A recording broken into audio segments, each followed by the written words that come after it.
quinto ano. Tudo bem com vocês? Estão preparados para mais uma aula de história? Vamos verificar quais são os materiais que nós vamos utilizar hoje.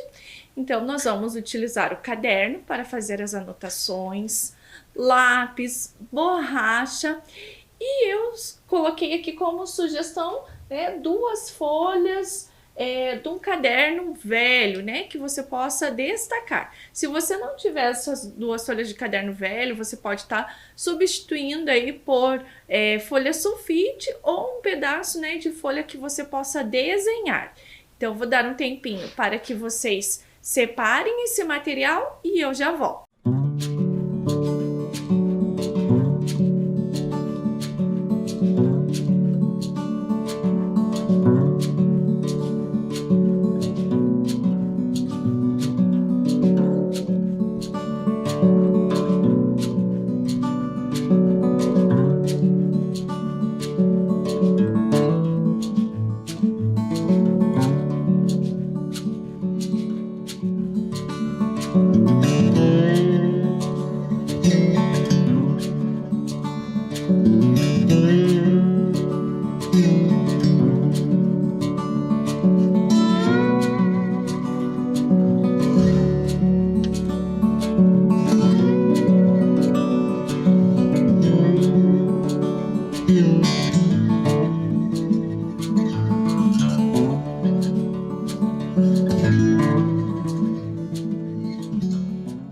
Crianças, também é importante que vocês tenham aí por perto, lápis de cor e tesoura, certo? Nós vamos então começar a aula revisando o que nós vimos antes de eu fazer, a nossa revisão, porque a nossa aula hoje é uma revisão. Eu quero que vocês registrem aí no caderno de vocês movimentos sociais no Brasil, Guerra do Contestado e Revolução Federalista. Também não esqueçam de colocar a data de hoje. Então, um tempinho para vocês fazerem isso.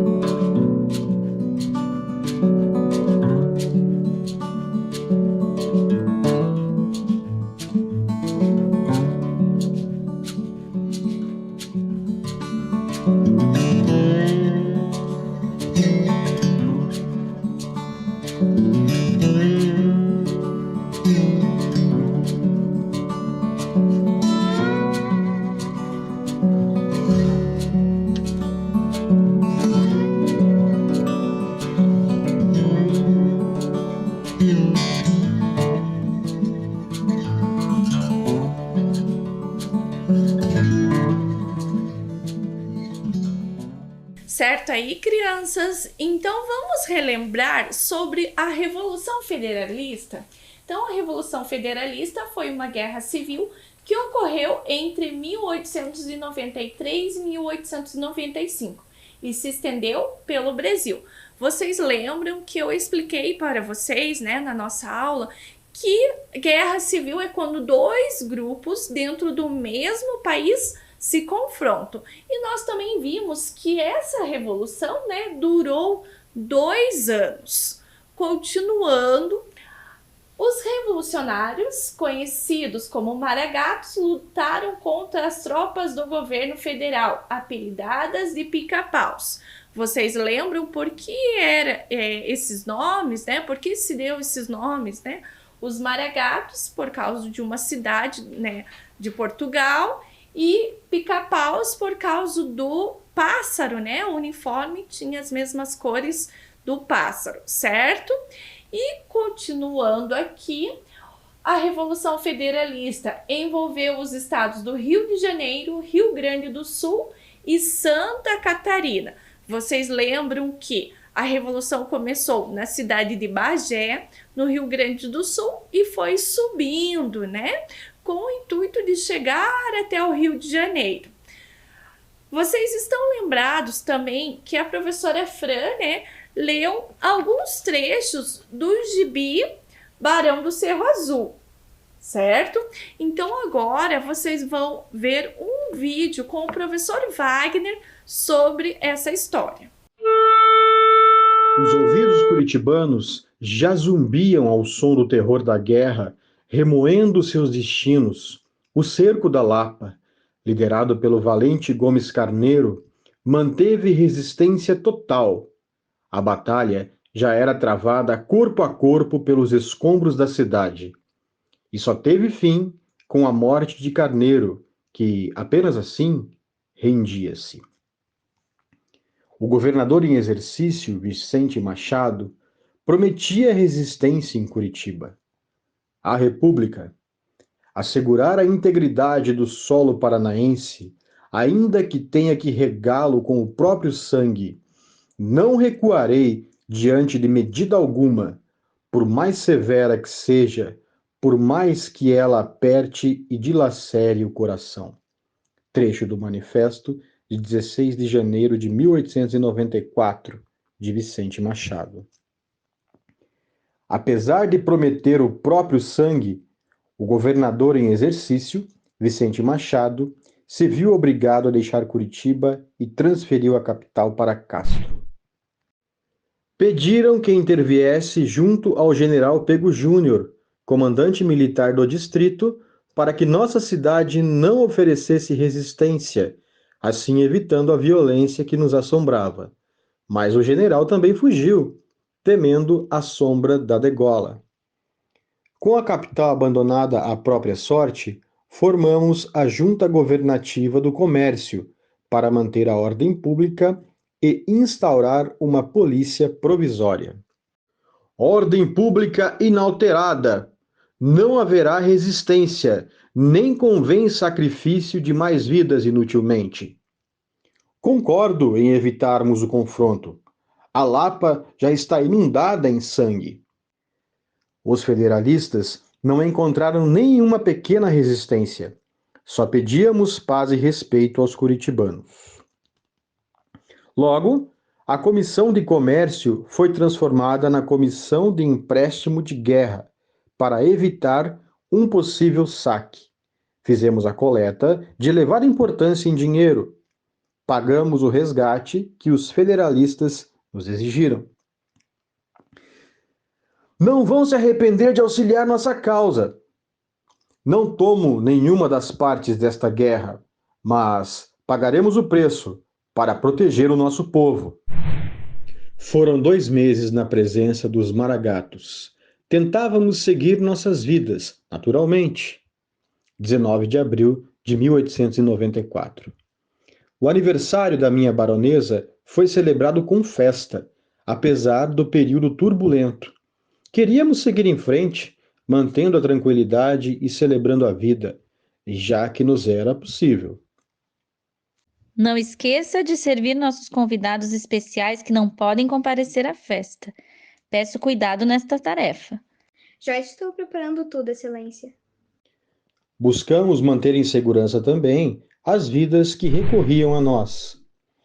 O barão do Cerro Azul escondia 2 feridos do cerco da Lapa, o tenente Mário Alves Monteiro Tourinho e alferes Cândido José Pamplona. Gumercindo Saraiva e seus homens já celebravam a vitória em Curitiba. Não demorou para que a derrota do almirante Saldanha da Gama, no Rio de Janeiro, fosse confirmada, arruinando os planos de seguir para São Paulo. Os maragatos recuaram para os Pampas, antes da chegada das forças legais do Paraná. Mas não foi o que houve. Francisco Raimundo Everton Quadros era o líder principal, no momento, sendo comandante do exército local. Agindo como representante do próprio Floriano, aplicou a lei marcial e o inquérito militar. A capital mergulhou em regime de terror. Inúmeras acusações foram feitas, alegando traição. Famílias deixaram o Paraná, fugindo das mortes, na calada da noite. Circulava uma lista com mais de 1000 nomes dos supostos cúmplices maragatos. Entre os nomes, dolorosamente, constava o meu e de muitos outros inocentes. Não! Somos inocentes! Vocês estão loucos! As acusações que me fazem são falsas. Tenho consciência de que tudo o que pratiquei somente obedeceu aos mais nobres e puros sentimentos. Não quis aceitar conselhos amistosos para fugir. A minha fuga daria razão às calúnias e seria a confissão de que não confiava na imparcialidade dos juízes legais. Nem criminoso, nem revolucionário sou. Mal posso escrever. No quartel da Rua América, fui trancado. Visitas não eram permitidas mais. Referência: cartas do próprio barão, presentes no livro de Túlio Vargas. Acordem, seus traidores! Levantem! Vamos levar alguns de vocês para o Rio de Janeiro. Vão receber seu julgamento. Não entendo. Prometeram-nos o julgamento aqui em Curitiba. Vem agora esta ordem de embarque para o Rio e sem despedidas da família. Isto é outra violência sem nome. Prisciliano Silva Correia, Balbino C. Mendonça, José Schleder, Rodrigo Matos Guedes, José Francisco Ferreira Moura. O que houve? Por que paramos? Saiam todos! Saiam todos! Meus filhos! 20 de maio de 1894. Estrada de Ferro Curitiba-Paranaguá. Serra do Mar, quilômetro 65. Crianças, vocês viram que, o nosso vídeo se trata da história em quadrinhos narrada, pelo professor Wagner. E como o professor falou na historinha, e eu já contei para vocês, essa história em quadrinhos conta um episódio que aconteceu, envolvendo a Revolução Federalista quando chegou aqui em Curitiba, E nesse episódio, o presidente da Junta Comercial, que hoje é conhecida como Associação Comercial do Paraná, usava a estratégia, de preservar Curitiba, através, de um pagamento de um valor em dinheiro para que os invasores, não destruíssem a cidade. Porque antes, a gente viu que por onde eles passavam, as tropas de Gumercindo Saraiva, por onde eles passavam, eles deixavam as cidades destruídas, certo? No gibi, crianças, o autor coloca que o Barão do Cerro Azul é conhecido como o herói da paz. Mas será que ele realmente é considerado o herói da paz? Será que outros, escritores, outros pesquisadores concordam com esse título? E se nós fôssemos pensar nessa questão aqui, que outros personagens dessa história mereciam ser lembrados com nome de rua? Explique. Vocês sabem que Barão do Cerro Azul é o nome, de uma rua aqui da nossa cidade de Curitiba. Com certeza, aí em outras cidades também tem, uma rua com esse nome. Mas será que nós temos outros personagens dessa história que poderiam ser considerados heróis e ser lembrados e homenageados? Então, eu vou dar um tempinho para que vocês registrem a opinião de vocês aí no caderno de vocês.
Certo aí, crianças? Fiquei curiosa, né, para saber a resposta de vocês.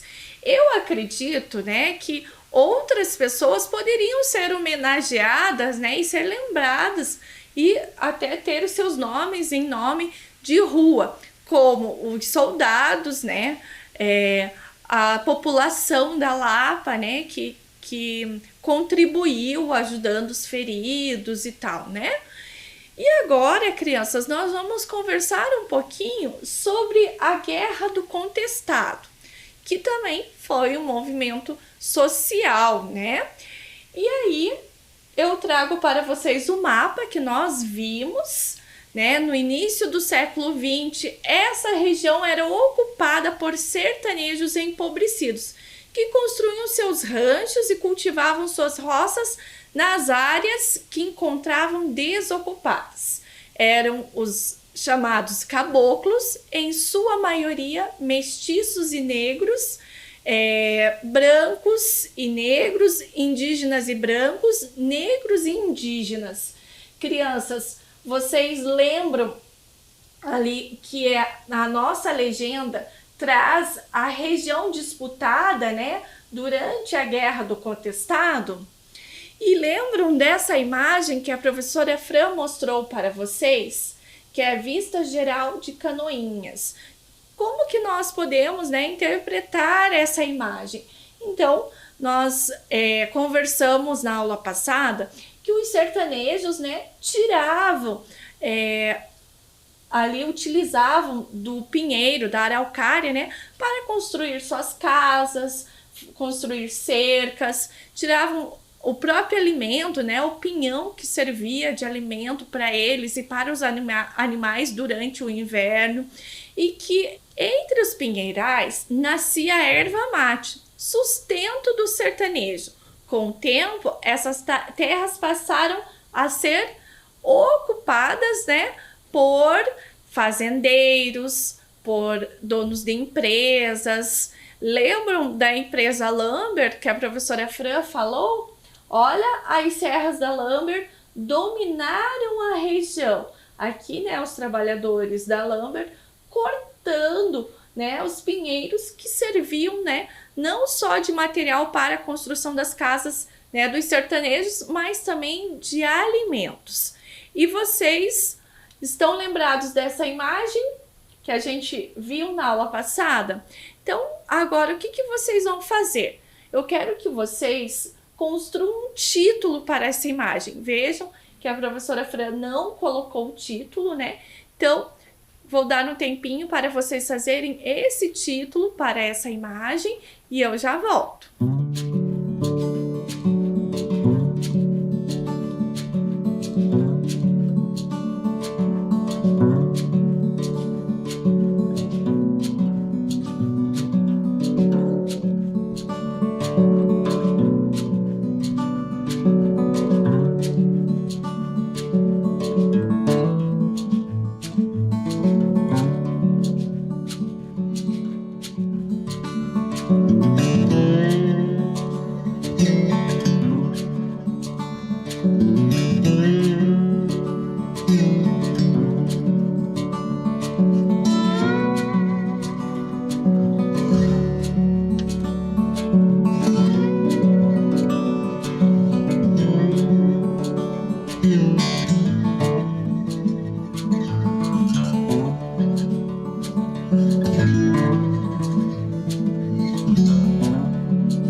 Crianças, é importante a gente perceber que aqui está acontecendo um processo que não é legal para o meio ambiente, né? Estão cortando árvores, né? E isso não é bacana para nossa questão ambiental.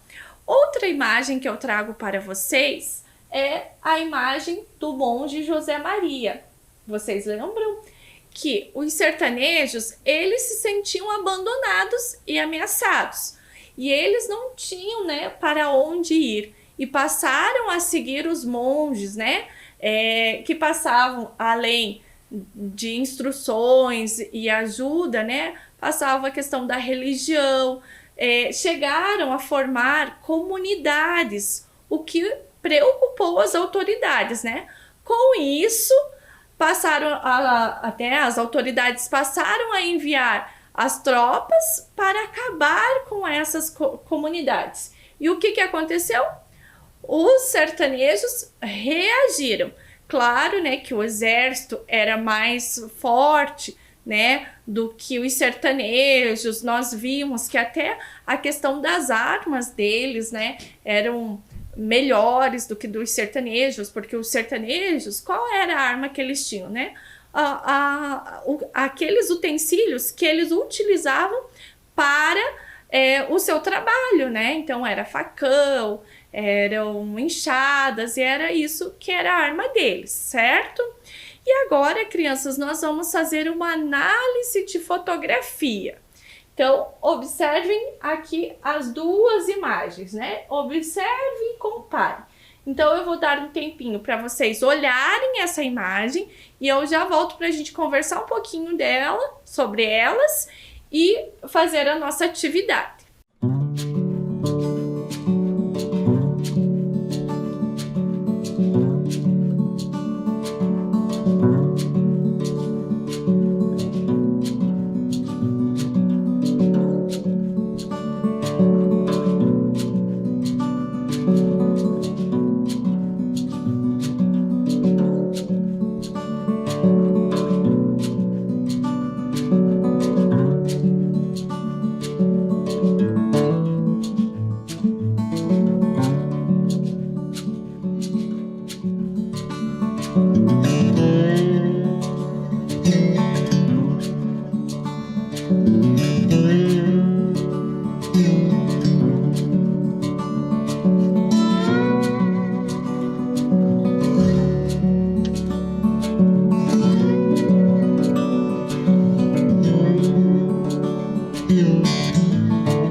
Crianças, vocês conseguiram perceber a diferença? Nós podemos perceber que as imagens, elas são de épocas diferentes, né? Vejam as vestimentas, né? O modelo das casas. Na segunda imagem, nós conseguimos ver que, além dos sertanejos, né, nós temos os soldados, né? E a região, né, que foi do contestado, ela continua sendo uma região muito pobre até hoje, né? Então, essas duas imagens são referentes à região do contestado, certo? Então, olhem agora. Elas mesma época ou de épocas diferentes? A gente já conversou sobre isso, fica fácil de vocês responderem, né? Quais são as semelhanças entre as duas fotos? Então, eu vou dar um tempinho para que vocês consigam copiar e responder essas duas questões, A e B. E aí eu já volto com mais duas questões para nós podermos resolver.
Certo aí, crianças? Agora nós vamos para a questão C e D. Então, olha a questão C. Quais as diferenças? E a questão D. Quais as semelhanças entre os trabalhadores das duas fotos? Então, vou dar um tempinho para que vocês tentem resolver essa questão e essas duas questões. E aí eu já volto colocando a imagem para auxiliar vocês resolverem essas questões.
Agora, então, crianças, eu vou colocar as imagens para auxiliar, né, para que vocês consigam resolver. Se vocês já conseguiram, vocês dão uma olhadinha, né, para confirmar se aquilo que você escreveu é o que está representado na imagem.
Certinho aí, crianças? Então vocês viram, né, que essas imagens, elas são de épocas diferentes e quem está sendo representado nas imagens, né, são os sertanejos, certo?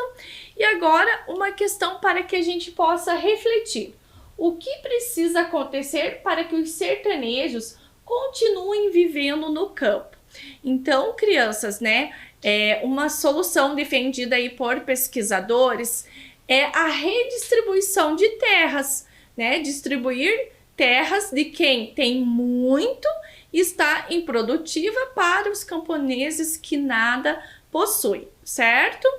E agora nós vamos assistir um documentário que se chama Contestado, Memória e Esperança. Atenção, caboclos, sertanejos da região do Contestado. O monge José Maria convoca todos para a Guerra Santa.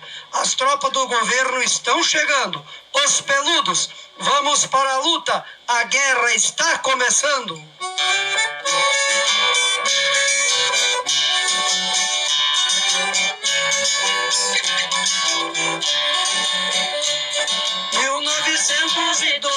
Foi em Santa Catarina.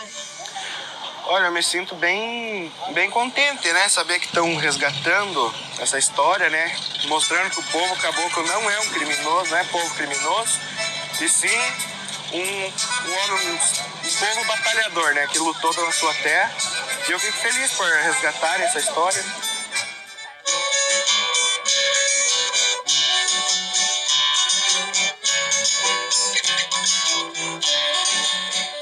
O caboclo tinha medo de dizer eu sou caboclo, sou descendente de caboclo, por causa, né, da rejeição que tinha. Mas agora não. Agora tem gente que bate no peito e diz eu sou caboclo, eu sou caboclo.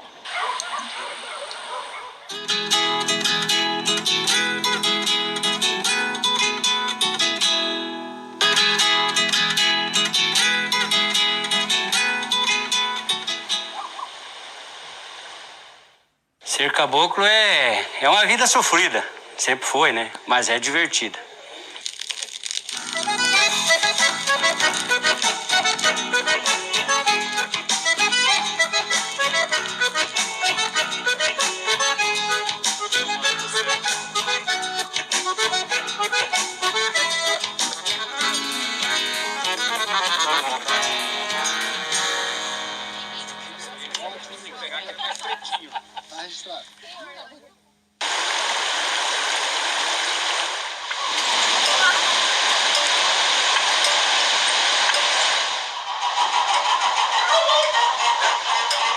O caboclo é aquele que levanta de madrugada, que vai tirar o leite, que vai tratar dos porcos, que vai tratar das galinhas e que vive uma vida de sertanejo. Né?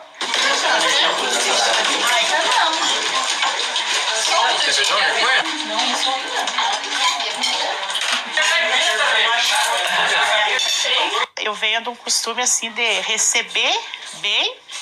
Sempre foi assim, a gente foi ensinado assim, né? Que quem chega na casa da gente, a gente tem que, pela obrigação de tratar bem, né? Foi um ensinamento que a gente recebeu.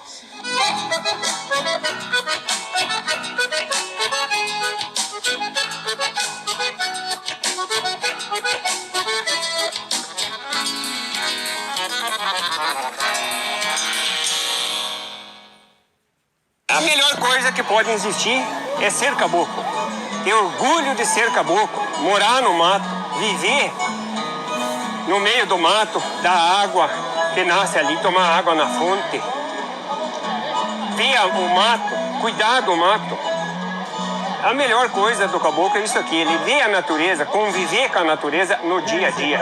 O caboclo é que meu pai era caboclo, ele morava no mato, meu pai trabalhava, pra você ter uma ideia, meu pai fazia laço de couro, laço de cedenho. Cedenho é o pelo do cavalo, né? Do rabo. E tirava arco de barrica. Então, naquela época, existia a grande produção aqui da região era a erva mate que era exportada. Então, era em barrica. E para fazer as barricas era usado um arco de madeira, timbó. E meu pai tirava aquele arco. Então ele trabalhava no mato, era um caboclo, trabalhava no mato, fazia de laço, fazia de tudo. Então eles nunca estiveram isolados no sertão, como alguns diziam. Eles produziam parte da riqueza nacional a partir de uma relação muito íntima com a natureza que também vem dos ensinamentos dos monges, não é? Proteger as águas, proteger os animais e proteger a si próprio. É um código de ética muito grande.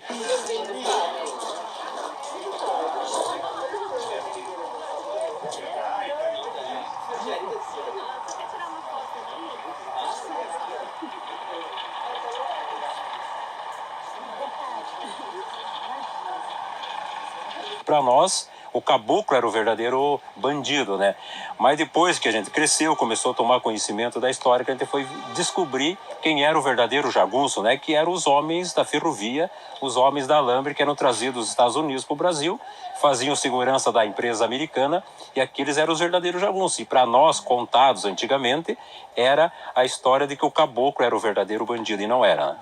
O caboclo é aquele que sofreu, aquele que tinha suas terras e que estava perdendo. E o jagunço era aquele que trabalhava para os fazendeiros, para aquela firma que veio fazer a estrada de ferro, né? Então eles contratavam os jagunços, às vezes até caboclos. Eram caboclos, mas eram contratados para tirar o colono da sua terra. Então hoje a gente sabe definir quem é quem, né? E antes a gente não sabia, na verdade. Às vezes dizia, eu sou jagunço, mas eu nem era nada, era caboclo, né? Muito interessante, né, crianças, esse vídeo, esse documentário. Então, vocês sabiam que devido, né, à participação dos sertanejos na guerra, eles passaram a ser perseguidos e ser considerados como bandidos. E dessa forma, né, muitos evitam se identificar como caboclo. E aí o professor Nilson, né, ele faz um trabalho ali na região, retomando, né, os valores, né, dessa população, né, desse povo, e até mesmo a cultura deles, né? Então, de acordo aqui com o documentário, o caboclo possui as seguintes características. Vamos dar uma olhadinha? Então, olha lá. Acorda todos os dias de madrugada para fazer todo o serviço de sertanejo. Tirar o leite, alimentar os animais, cuidar da plantação, plantar, colher, regar, adubar, preparar a terra. É um povo acolhedor, de receber bem, confraternizar com os amigos e familiares. Tem ligação muito íntima com a natureza, o que para eles é algo de grande importância. Vivem diretamente da subsistência e de recursos naturais, procuram preservar esses espaços, recursos e os animais. Mesmo vivendo no sertão, nunca ficaram isolados. Contribuem significativamente para a economia do país. Então, crianças, agora a nossa aula está chegando ao final. A professora Fred se despede de vocês com um super beijo e até a próxima aula.